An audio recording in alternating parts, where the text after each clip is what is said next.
আমি হলাম আত্মা, আর নিজেকে জানার মধ্যেই রয়েছে প্রকৃত সুখ শান্তি। নিজেকে জানার জ্ঞানই হলো আত্মজ্ঞান। আত্মাকে জানলেই সুখ শান্তির প্রকৃত ঠিকানা জানা যায়। আসলে প্রকৃত সুখ শান্তি আমাদের আত্মার মধ্যেই রয়েছে।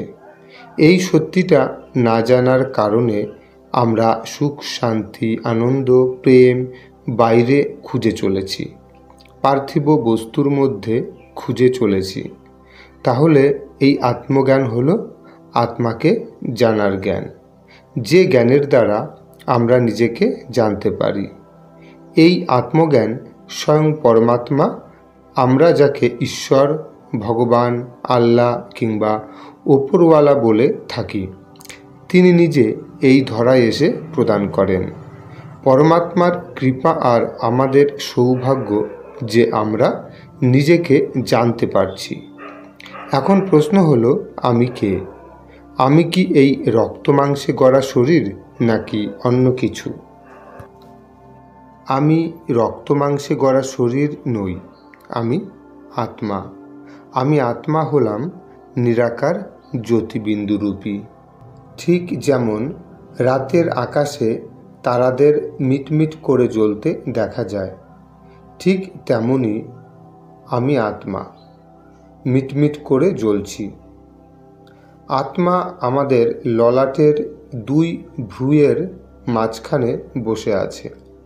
যেমন প্রতিটি গাড়ির একটি নির্দিষ্ট সিট রয়েছে, যেখানে বসে ড্রাইভার নিয়ন্ত্রণ করছে, ঠিক তেমনি আত্মারও একটি নির্দিষ্ট সিট রয়েছে আমাদের এই শরীরে, যেখানে বসে আত্মা সম্পূর্ণ শরীররূপী গাড়িটি নিয়ন্ত্রণ করছে।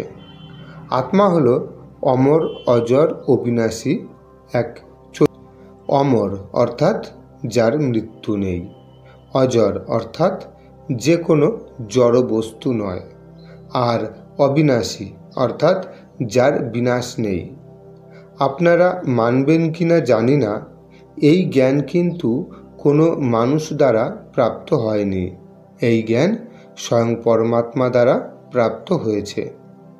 পরমাত্মা স্বয়ং এই ধরায় অবতীর্ণ হয়েছেন এবং আমাদেরকে আত্মজ্ঞান প্রদান করেছেন। শুধু আত্মজ্ঞান নয়, তিনি নিজে এসে নিজের পরিচয়ও দিয়েছেন।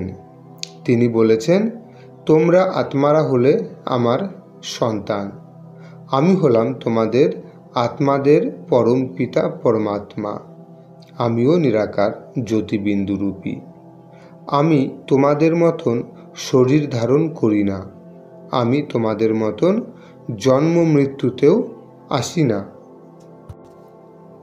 আমি সমগ্র কল্পের শেষে আসি, তোমাদের পরিয়ে সর্বোচ্চ পদ দেবী দেবতাদের সমান যোগ্য বানিয়ে সত্যযুগে নিয়ে যেতে। অর্থাৎ তোমরা হলে নিরাকার জ্যোতিবিন্দুরূপী আত্মা। আত্মাকে দেখা যায় না, ছোঁয়াও যায় না। আত্মা হলো চৈতন্য শক্তি। শক্তিকে কখনো আত্মা শরীর ধারণ করে কর্তব্য কর্ম করার জন্য। আত্মা মন, বুদ্ধি আর সংস্কার নিয়ে গঠিত।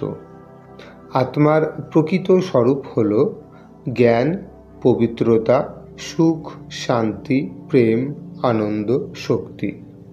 অজ্ঞানতার অন্ধকারে থেকে আমরা আত্মারা আমাদের স্বরূপ ভুলে গেছি। তাই আমরা সুখ শান্তি বাইরে। যেমন হনুমান তার সমগ্র শক্তি ভুলে গিয়েছিল। অনেক গুণ আর শক্তি থাকা সত্ত্বেও সেগুলি হনুমান ব্যবহার করতে পারত না। যখন হনুমানকে কেউ তার শক্তির কথা মনে করিয়ে দিত, তখন হনুমান তার শক্তিকে ব্যবহার করতে পারত। আমরাও ঠিক হনুমানের মতন। আমাদের মধ্যেই হনুমানের মতন অনেক গুণ আর শক্তি রয়েছে। স্বয়ং ভগবান এসেছেন আমাদের সেই আত্মিক স্বরূপ অর্থাৎ গুণ আর শক্তিকে। তিনি বলেছেন, তোমাদের ভেতরেই রয়েছে তোমাদের প্রকৃত সুখ শান্তি। রাজযোগ মেডিটেশনের দ্বারা সমস্ত জ্ঞান, গুণ আর শক্তিকে নিজের মধ্যে খুঁজে পাওয়া সম্ভব। স্বয়ং পরমাত্মা দ্বারা স্থাপিত একমাত্র আধ্যাত্মিক শিক্ষা কেন্দ্র প্রজাপিতা ব্রহ্মকুমারী ঈশ্বরীয় বিশ্ববিদ্যালয়, যেখানে রাজযোগ মেডিটেশন শেখানো হয়। এই ঈশ্বরীয় বিশ্ববিদ্যালয়েই একমাত্র আত্মিক জ্ঞান প্রদান করা হয়, সম্পূর্ণ বিনামূল্যে। তাই সবাই আসুন, পরমাত্মা দ্বারা স্থাপিত শিক্ষা কেন্দ্রে পরমাত্মার জ্ঞান ধারণ করে নিজেকে জেনে, পরমাত্মাকে জেনে নিজের জীবনকে সুন্দর থেকেও সুন্দর করে তুলি। আজ এ পর্যন্তই।